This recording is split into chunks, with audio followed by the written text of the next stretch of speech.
Quero te convidar para abrir sua Bíblia em João capítulo 10.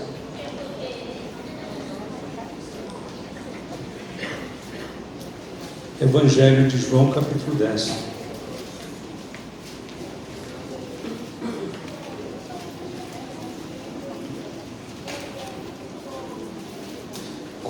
Vamos começar olhando o verso de número 10. Leia, acompanhe na sua Bíblia comigo. João 10, verso 10 em diante. O ladrão não vem senão a roubar, a matar e a destruir. Eu vim para que tenham vida e a tenham com abundância. Eu sou o bom pastor dá a sua vida pelas ovelhas. Mas o mercenário, que não é pastor, de quem não são as ovelhas, vê vir o lobo e deixa as ovelhas e foge, e o lobo as arrebata e dispersa.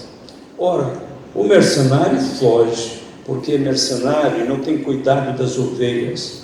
Eu sou o bom pastor, e conheço as minhas ovelhas, e das minhas sou conhecido.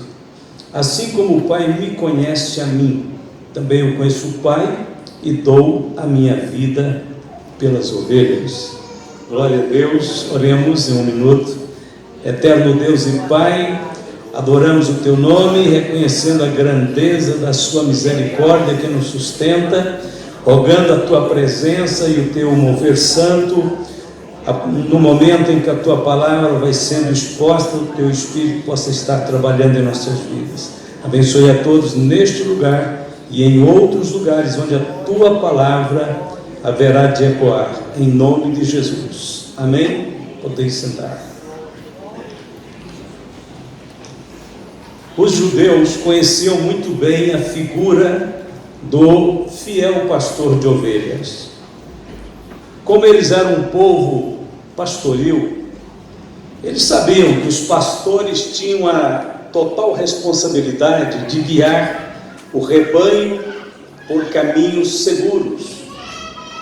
Os pastores tinham a responsabilidade de tomar as providências necessárias para que as ovelhas fossem alimentadas e se sentissem seguras.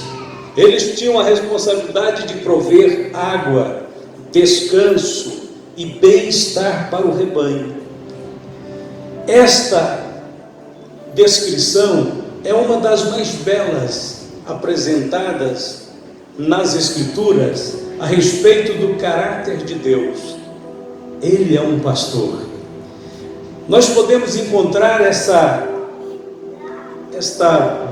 comparação em muitos lugares da Bíblia, a começar pelo Velho Testamento. O Senhor é meu pastor, nada me faltará. Ó pastor de Israel, dá ouvidos, tu que guias a José como a um rebanho, que te assentas entre os querubins, resplandece. Salmo 80, verso 1. Como o pastor apacentará o seu rebanho, entre os braços recolherá os cordeirinhos e os levará no seu regaço. As que amamentam, ele as guiará mansamente. Isaías 40, verso 11. A revelação do caráter de Deus fica bem clara com a manifestação do Filho de Deus em carne, a vinda de Cristo ao mundo. O Senhor Jesus Cristo confirmou a sua igualdade com o Pai quando declarou que Ele era o cumprimento dessas profecias que eu acabei de ler. O pastor de Israel, aquele que recolheria os cordeirinhos no seu regaço, guiaria aquelas que amamentavam de forma segura.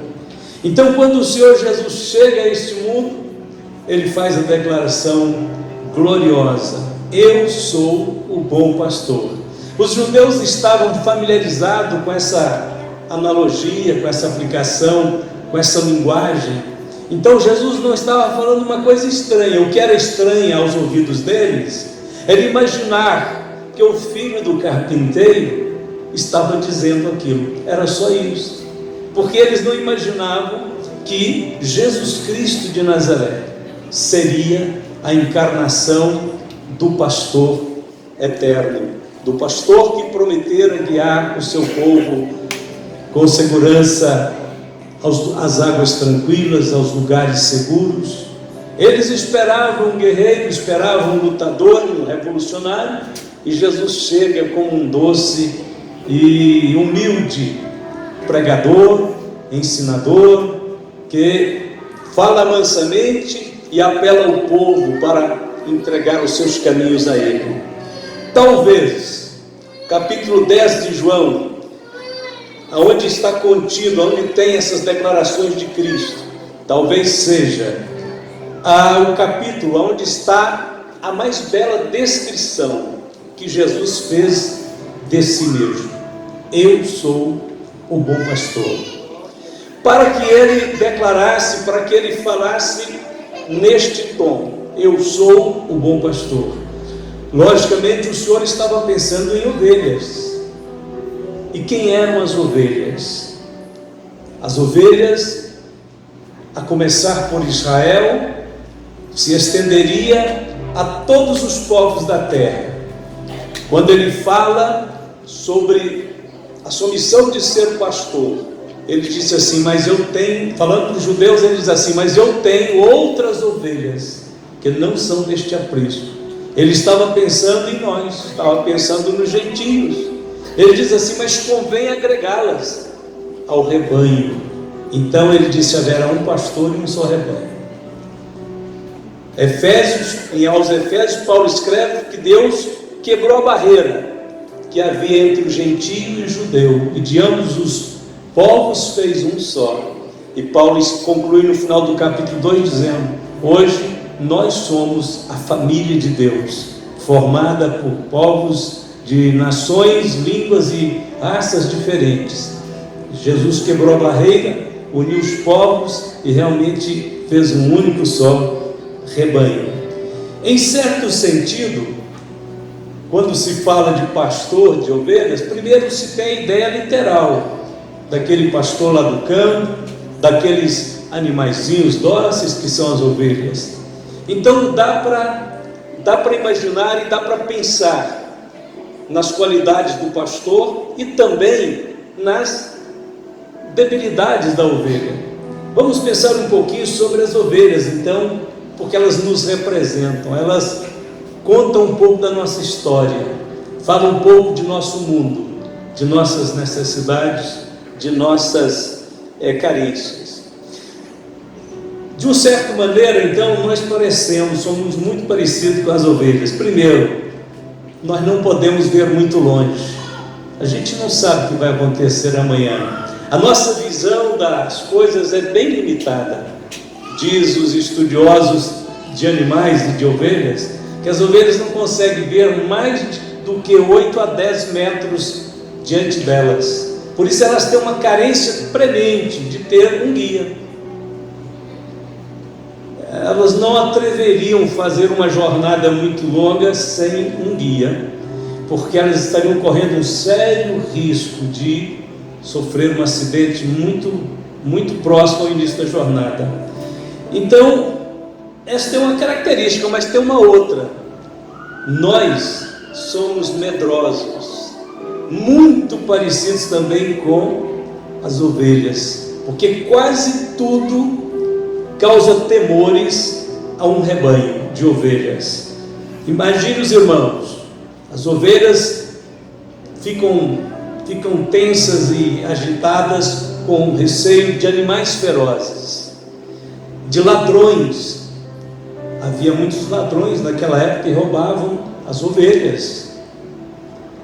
Os mercenários, Jesus fala de todos esses elementos nesta pregação.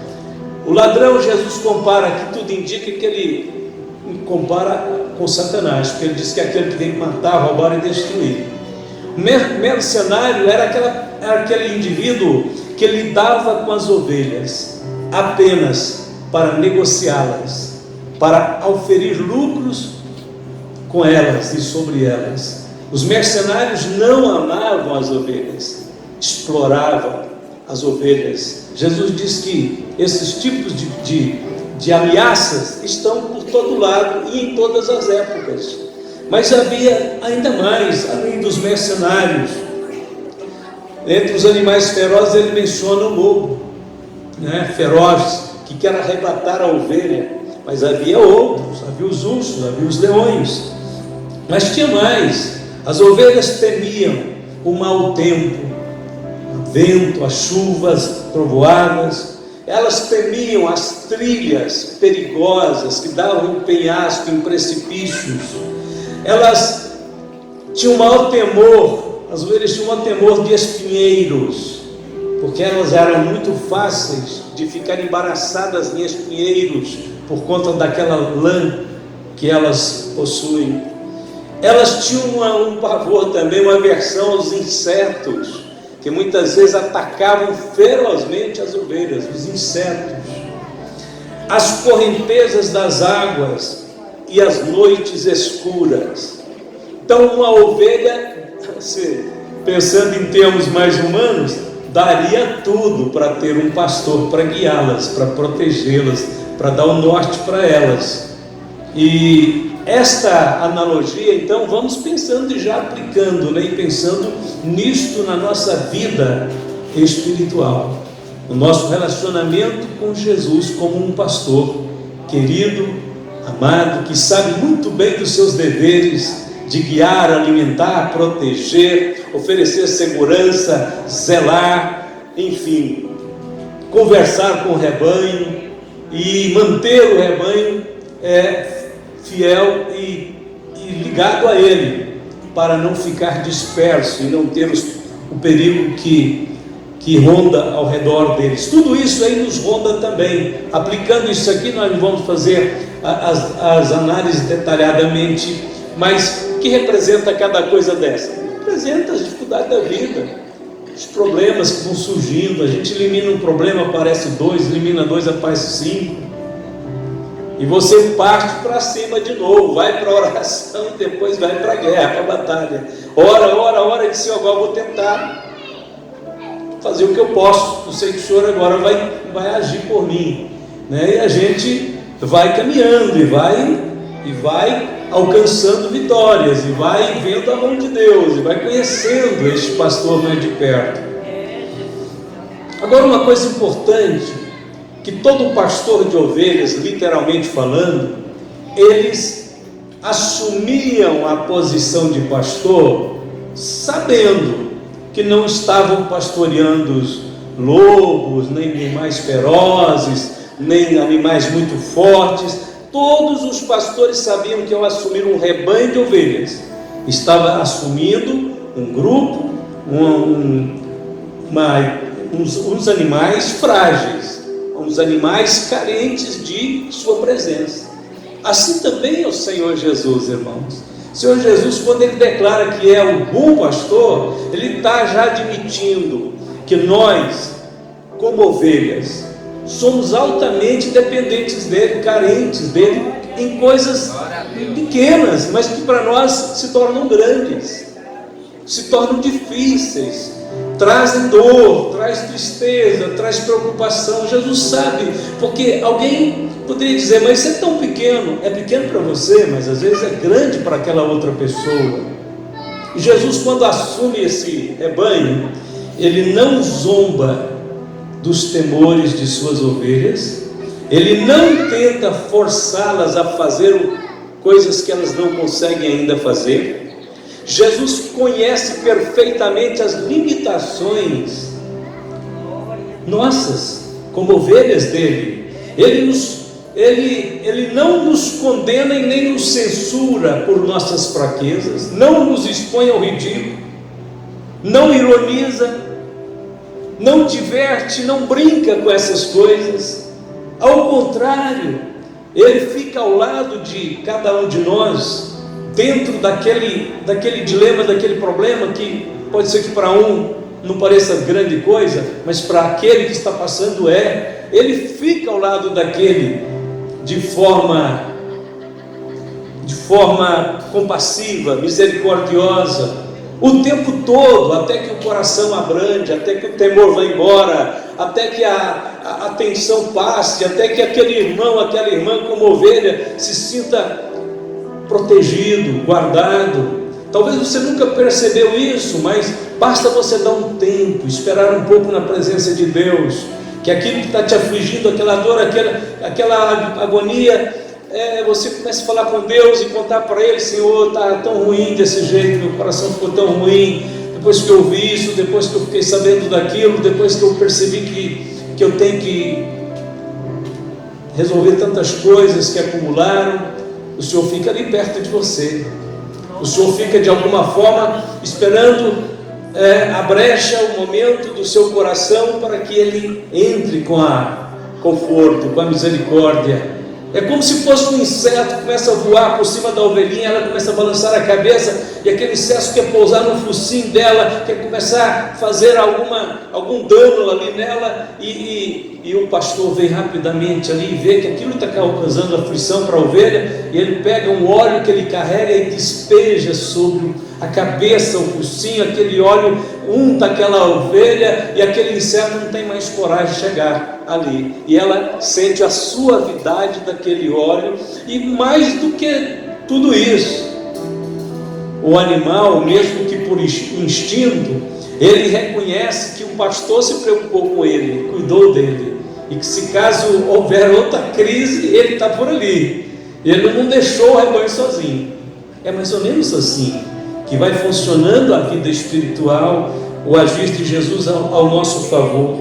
Então Ele não te condena pela sua fraqueza, Ele nunca força você a ir além do que você pode ir, Ele nunca exige de você um serviço que esteja além de suas forças, de sua capacidade, de suas habilidades. Pelo contrário, Ele vai te ensinando, e à medida que Ele te prepara, Ele te dá a tarefa e te ajuda ainda a cumpri-la, e vai te levando um degrau após o outro, até você se tornar uma pessoa madura, exercitada nas coisas de Deus. Mesmo quando dormimos, isso acontecia também com o rebanho literal.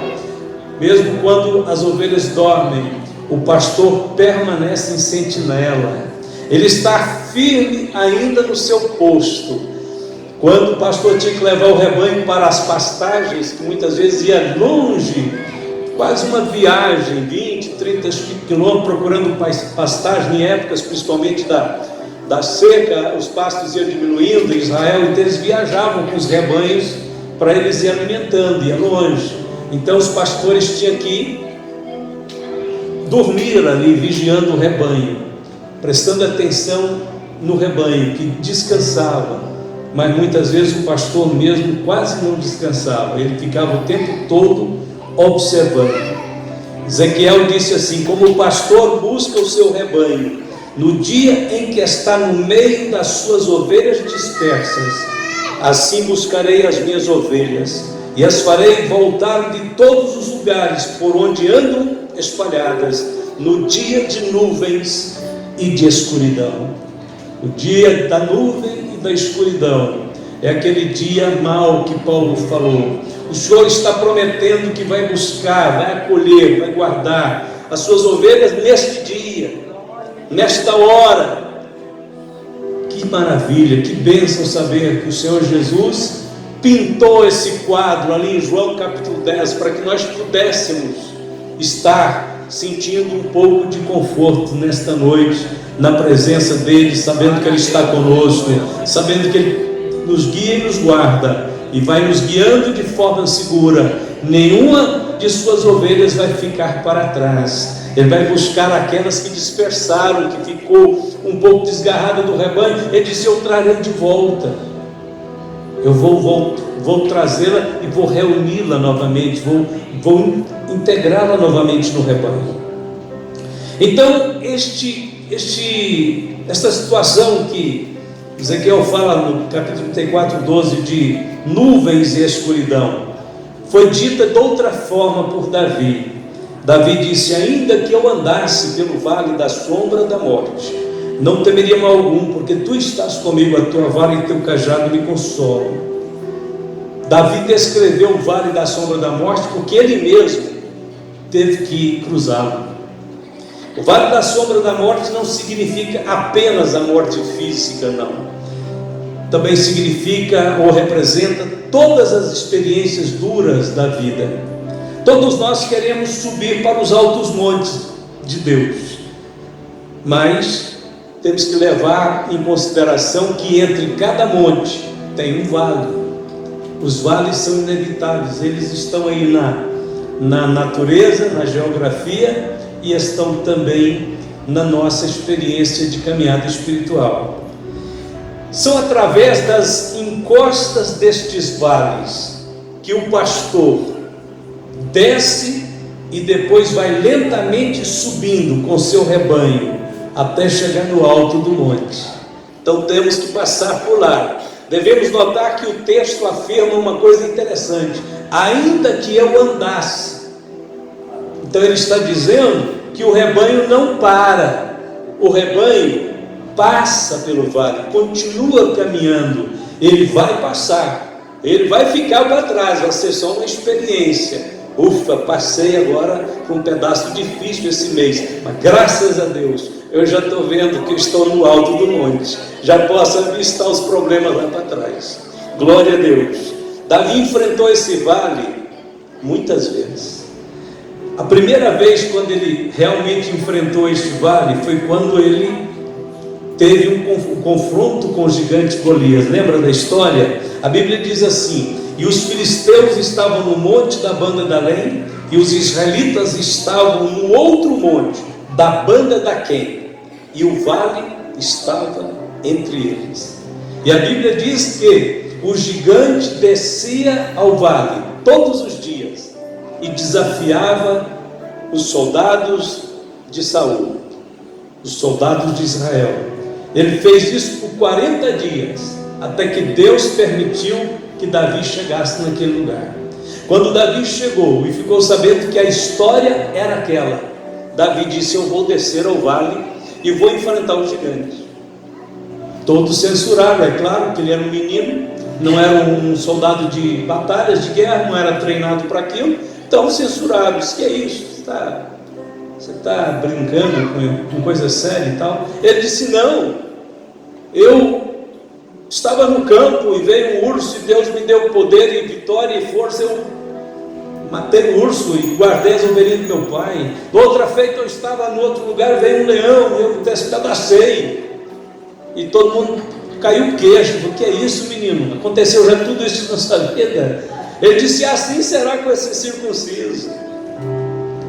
Saíram correndo, foi contar para Saul. Saul, já apareceu um que quer lutar com o gigante. Saul disse: então traga um guerreiro. Saul estava olhando para cima, chegou Davi, né? Ele teve que olhar para baixo. Quem quer lutar com o gigante? Ele disse: sou eu, meu senhor, meu rei. Disse: mas você quer lutar com esse gigante? Sim, quero. Mas como? Ele repetiu a história: Deus, o mesmo Deus que me entregou o leão e o urso, me entregará o gigante. Resumindo, ele atravessou o vale, era o vale da sombra da morte. Tinha sangue nos olhos de Golias, e Golias queria destruir. Falou assim: olha, Davi, eu vou te matar, eu vou dar o seu corpo, a sua carne para as aves do céu e para as bestas do campo. Você vem a mim com pedra, com pau, eu vou te matar. Davi diz: pois é, você vem a mim com espada e lança, e eu vou a ti em nome do Senhor dos Exércitos. Quando Davi ficou mais velho, ele diz: o Senhor é meu pastor, e ainda que eu andasse pelo vale, eu não temeria mal algum.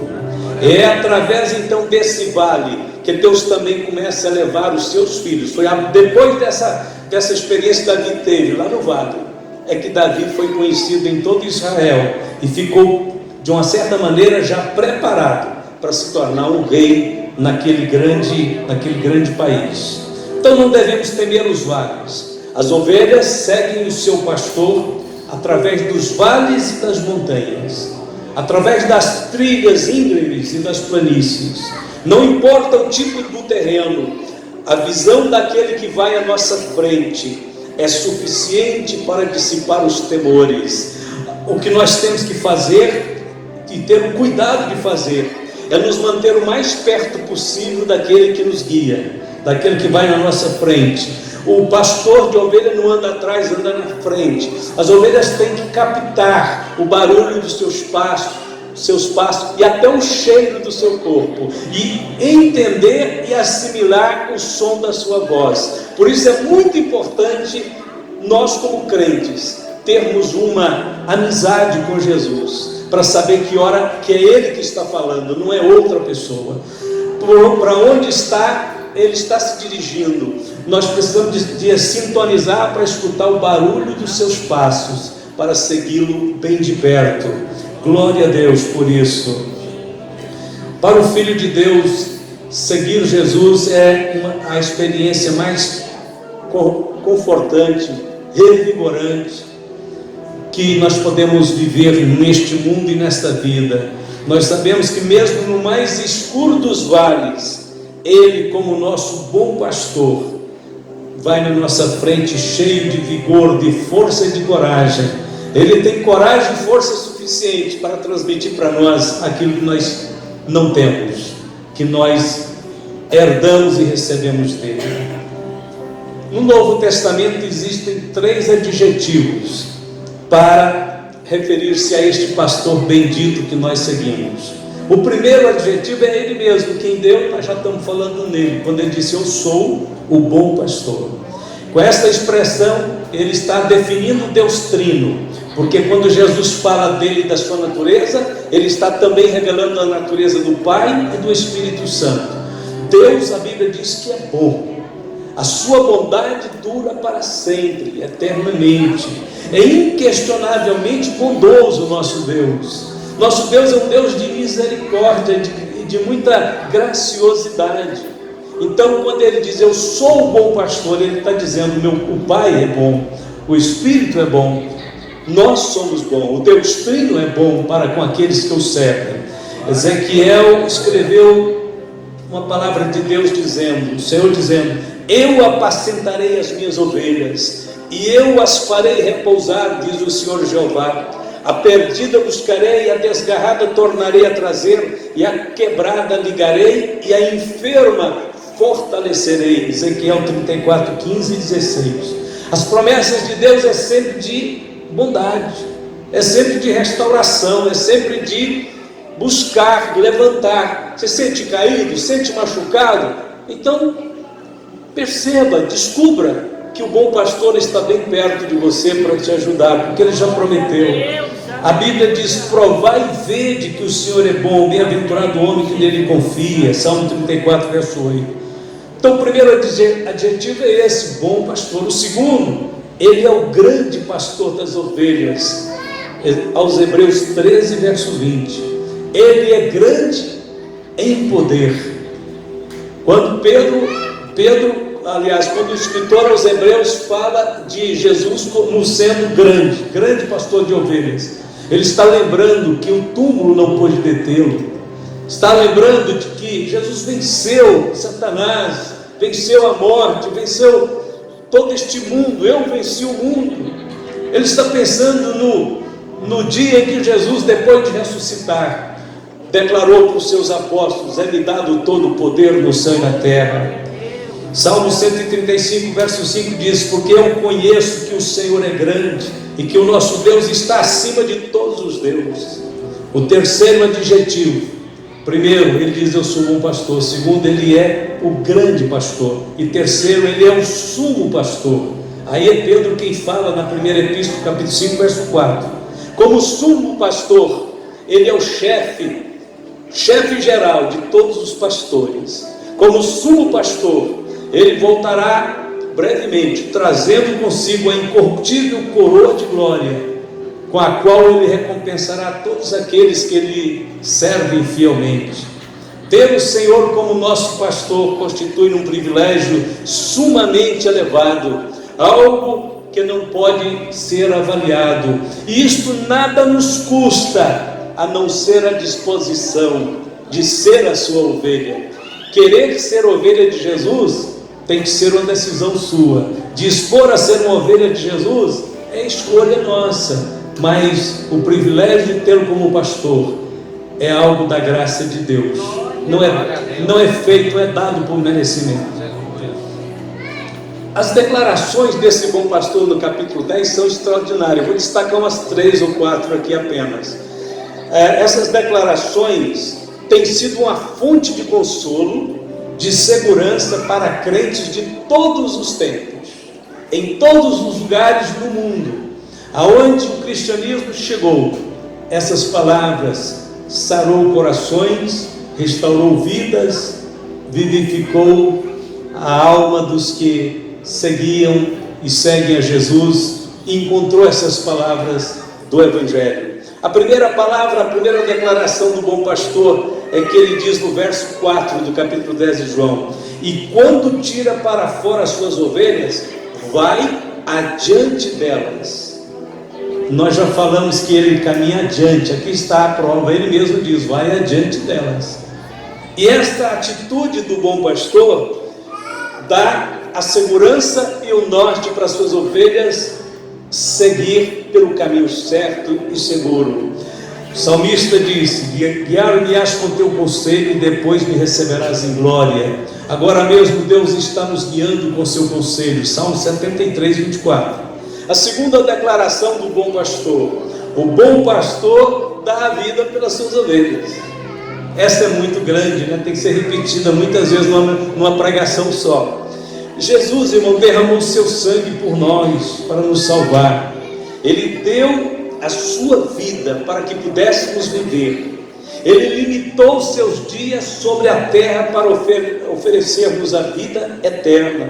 Ele submeteu-se à morte para nos tornar soberanos sobre a morte e nos dar a certeza da vida eterna na gloriosa manhã da ressurreição. Glória a Deus. 3. As minhas ovelhas ouvem a minha voz, eu conheço-as e elas me seguem. João 10, 27. O bom pastor conhece as suas ovelhas. Neste texto aqui, nessa declaração de Cristo, está implícito a sua onisciência. Quando ele diz que conhece as suas ovelhas, não quer dizer que ele conhece apenas o seu nome, que ele sabe apenas aonde você mora. Jesus sabe de tudo isso, mas ele sabe muito mais. Quando ele diz que conhece as ovelhas, ele está dizendo: eu sei sobre os seus pensamentos, sobre as suas decepções, sobre as suas lágrimas, sobre os seus segredos. Eu sei tudo sobre você. Eu quero compartilhar de cada detalhe da sua vida. Eu quero que você me permita fazer parte de cada emoção, de cada imaginação, de cada sentimento, de cada intenção do seu coração. É por isso que quem segue Jesus como pastor, quem segue Jesus como ovelha dele, não tem jeito de fazer nada oculto. Tudo que nós fazemos está diante do Senhor. Ele diz que conhece. Isso aqui é a capacidade do conhecimento ilimitado. Isso significa que ele conhece então a natureza de suas ovelhas, todas as necessidades delas, inclusive suas fraquezas. Quando Jesus nos chamou para sermos ovelhas dele, ele sabia de cada experiência negativa que teríamos. Isso não o impediu de nos amar do mesmo jeito. Tem gente que acha assim que ele errou, falhou e disse: agora Deus está decepcionado comigo, porque Deus não esperava que eu teria essa falha. Irmão, Deus já sabia de tudo. Quando Ele te amou e te trouxe para perto dele e te disse: fica comigo, Ele sabia que você ia precisar naquele dia de uma purificação pelo sangue, de um cancelamento de uma dívida, de uma obra profunda do Espírito lavando você de novo, purificando você de novo, te devolvendo de novo para viver a vida de família, de filho de Deus, para que você não ficasse do lado errado, do lado do pecador ímpio, perdido, mas ficasse do lado dos salvos, redimidos, santificados. Então o Senhor conhece suas fraquezas e suas virtudes também, é claro. Ele sabe aonde você já está melhor, está bom quase, né? Está quase fazendo a coisa 100%. Ele sabe que nesse ponto Ele pode te usar, Ele pode te dar oportunidades no reino dEle, na obra. Ele pode te incumbir de tarefas, porque Ele diz: meu servo, minha ovelha já está treinada nessa área aí. Eu posso já confiar muitas coisas a elas, né? Então estas virtudes ou estas fraquezas, tudo sobre as suas ovelhas, o nosso bendito pastor sabe. A quarta declaração: dou-lhes a vida eterna e nunca hão de perecer, e ninguém as arrebatará das minhas mãos. Verso 28. Aqui o bom pastor está dizendo que ele oferece a proteção total e permanente para as suas ovelhas. Para complementar, Jesus disse assim, para que ninguém tivesse nenhuma dúvida, ele diz assim: meu Pai, que mais deu, é maior do que todos, e ninguém pode arrebatá-las das mãos de meu Pai. Acho que Jesus deu uma paradinha aqui, olhou para todo mundo, e alguém tentou levantar um dedo para dizer assim: Jesus, mas o senhor está falando que ninguém pode arrebatá-las da mão de seu Pai. Antes que a pessoa perguntasse, Jesus disse assim: eu e o Pai somos um. Pode ficar tranquilo, todas as decisões que eu tenho aqui na terra são as decisões de meu Pai. O exercício do poder, da segurança, da salvação eterna, a promessa de que ninguém vai arrebatá-las da minha mão, está repousada na minha igualdade com o Pai. Tudo que o Pai faz, o Filho faz. Tudo que o Pai é, o Filho também é. Então por que temer se temos o Deus Todo-Poderoso para nos proteger? Numa conclusão, eu lembro os irmãos que todo esse capítulo 10 tem um contexto. Tudo que acontece na Bíblia tem contexto. Contexto é a história porque Jesus falou. Por que Jesus falou isso no capítulo 10? Aonde descobrir o contexto? É o capítulo 9 inteiro, o contexto de João 10.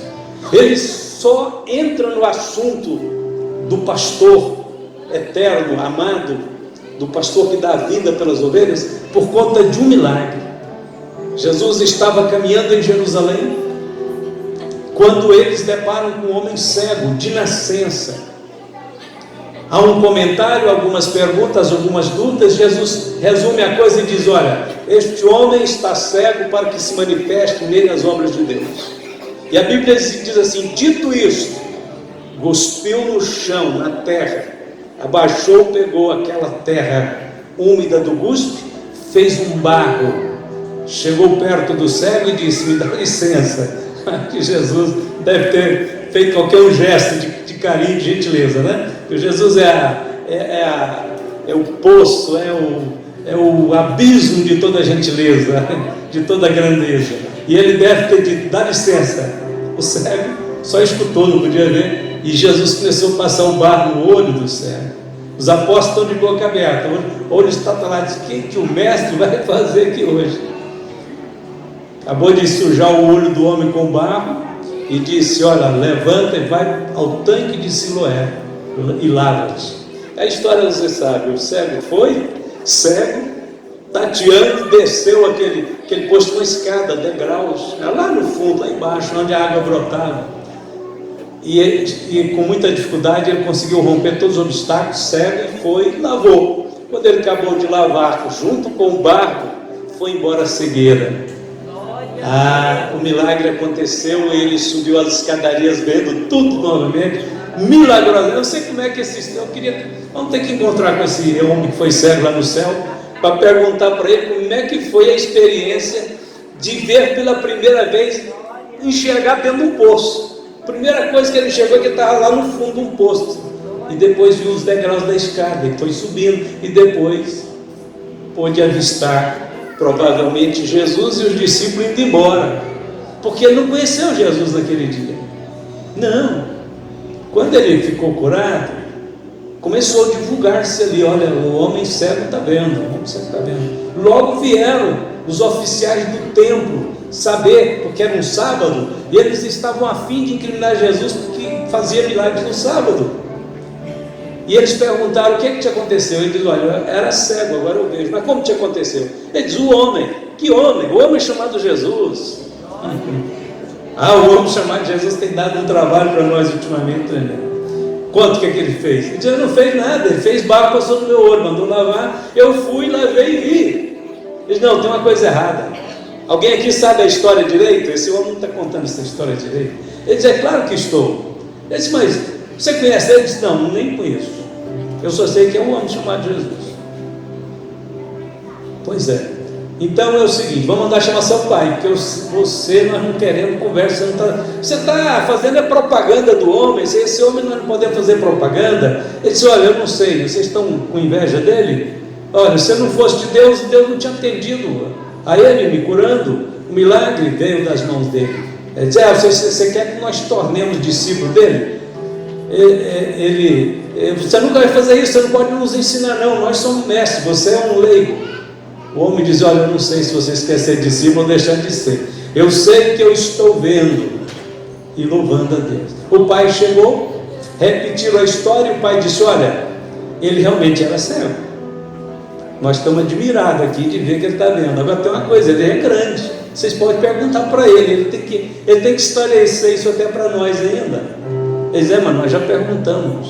Ele disse, então é o que ele falou. Ele diz, vocês tudo estão querendo seguir esse Jesus de Nazaré e ainda querendo nos convencer que é ele que faz milagres, mas foi ele.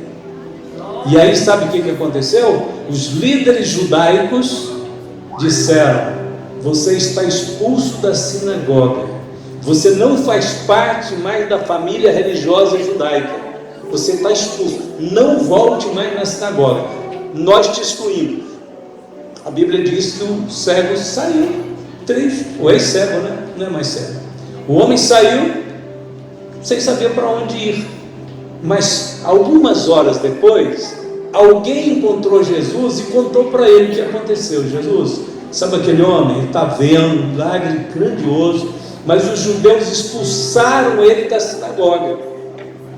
Então Jesus foi atrás dele, Jesus que o procurou, porque a essas alturas ele ainda nem conhecia Jesus. Jesus o procurou e, ao encontrá-lo, o Senhor Jesus disse, você sabe quem está falando com você? Ele disse, não. Ele diz, é o Filho do Homem, aquele que foi enviado para salvar a humanidade. Ele disse, eu creio, Senhor. E foi aí que ele adora Jesus. Não houve maiores manifestações na hora da cura, mas depois, neste momento, ele confessa que crê em Jesus. E a partir daquele momento, a porta da sinagoga tinha sido fechada para ele. Jesus, o bom pastor, veio e abriu as portas do reino de Deus para ele. Ele tinha sido expulso de uma comunidade religiosa. Deus inclui ele na família de Deus. Os falsos pastores de Israel o colocaram para fora do aprisco deles. O bom pastor veio e disse, venha, faça parte do meu aprisco, eu quero você. É assim que o bom pastor faz.